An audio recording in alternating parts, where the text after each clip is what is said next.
Bom, vamos fazer aqui um exemplo de utilização das tabelas termodinâmicas. Determine a fase e as propriedades que faltam. Temos aqui algumas substâncias com algumas propriedades termodinâmicas. Nesse primeiro caso, R134A, a temperatura de menos 20 graus e a pressão de 150 kPa.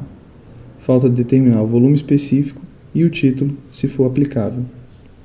Então vamos lançar a mão das tabelas termodinâmicas.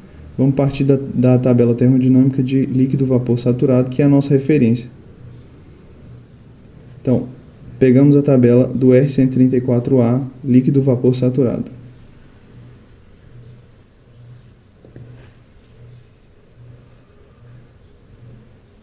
Essa aqui é a tabela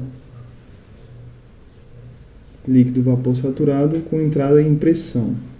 Então vamos procurar líquido-vapor saturado com entrada em temperatura.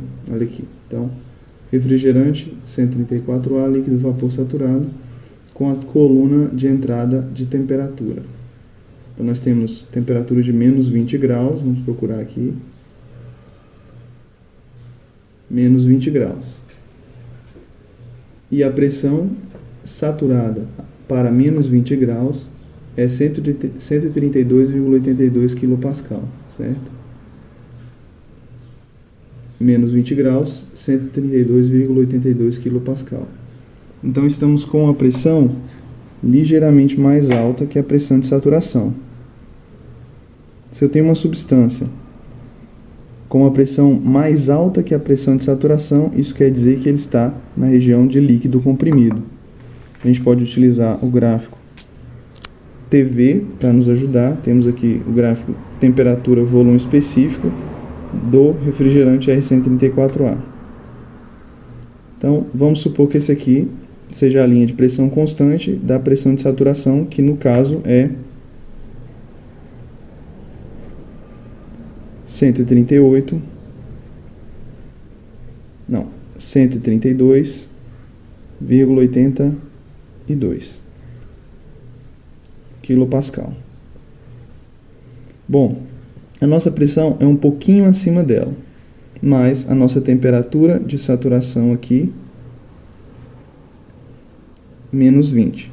Então, a temperatura de menos 20, a pressão de saturação é 132,82.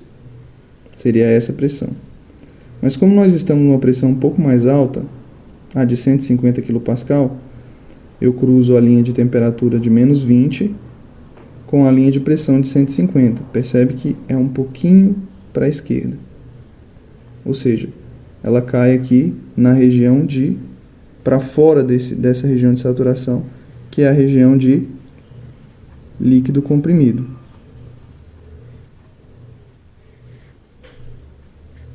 Bom, como o deslocamento é muito pequeno, na região de líquido comprimido, nós consideramos o mesmo volume específico. Aqui a diferença é bem pequena.